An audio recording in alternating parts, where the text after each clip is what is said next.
मेरे प्यारे, जैसा कि इससे पहले आपको वर्णमाला के भेद आपको बता ओ, वर्णमाला की परिभाषा बता चुके हैं। आज हम पढ़ेंगे वर्ण के भेद। वर्ण के मेरे प्यारे मुख्य रूप से दो भेद होते हैं, स्वर और व्यंजन। और एक तीसरा भेद है, वह है अयोगवाह।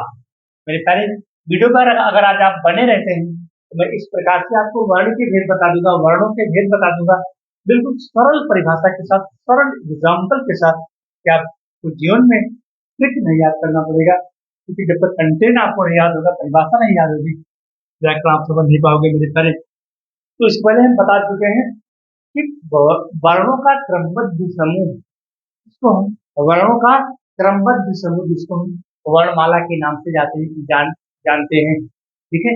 जो मूल ध्वनियां होती हैं मेरे प्यारे, ध्यान रखना, जो मूल ध्वनियां होती हैं उसके खंड या टुकड़े नहीं किए जा सकते।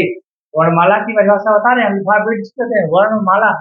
जो मूल ध्वनियां होती है, जैसे मान लीजिए हमारा का है, खा है, गा है, ये मूल ध्वनियां हैं, इनके खंड या टुकड़े नहीं किए जा सकते हैं।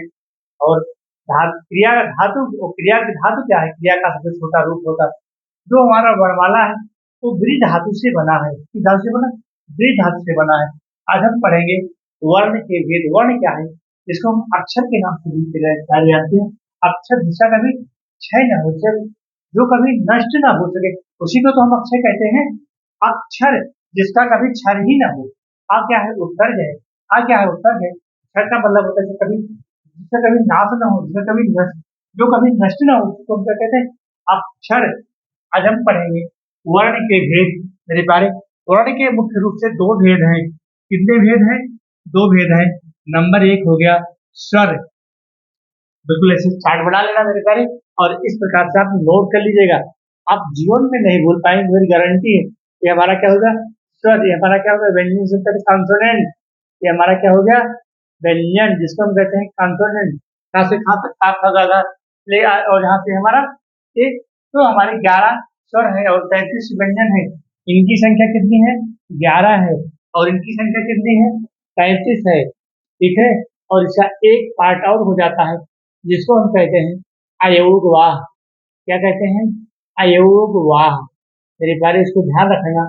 अगर विकल्प में वर्ण के भेद पूछता है कि वर्ण के कितने भेद होते हैं, अगर ऑप्शन में दो हो तो आपको दो पे टिक करना, क्योंकि मूल भेद स्वर और व्यंजन ही है।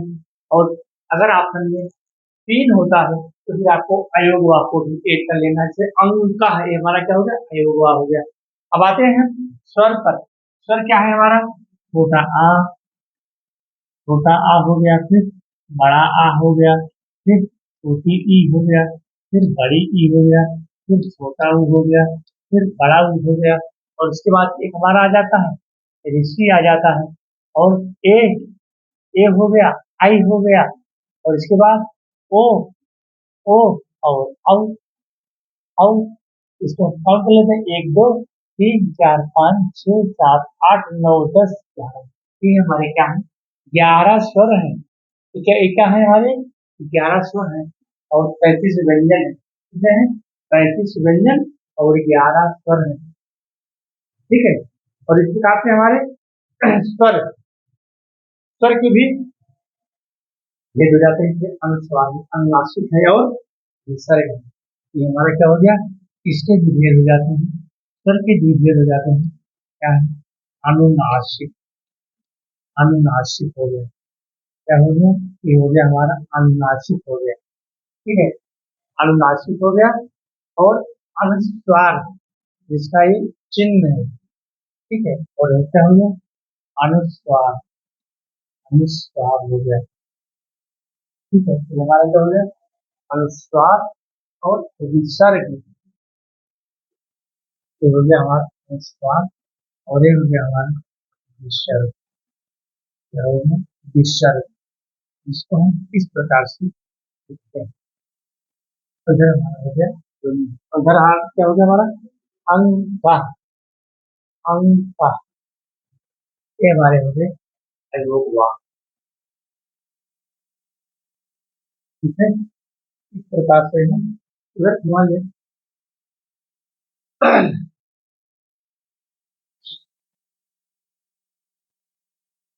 स्वर, व्यंजन और अयोगवाह।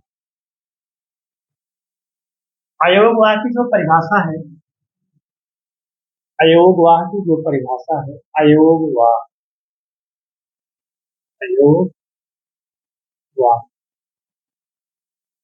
ऐसे व्यंजन जिसका न तो स्वर में मिलान होता है और न ही व्यंजन में, उसको हम अयोगवाह के नाम से डिनोट करते हैं।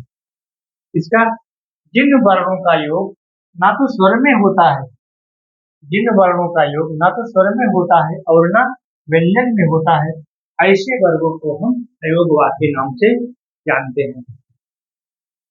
और अयोगवाह मुख्य रूप से चार हैं। कौन कौन है? अनुस्वार, विसर्ग, हलन के अनुस्वार, इतोनुनासिक के अनुस्वार है, विसर्ग है, और एक है हलन भी होता है, हलन, इसको हम कहते हैं,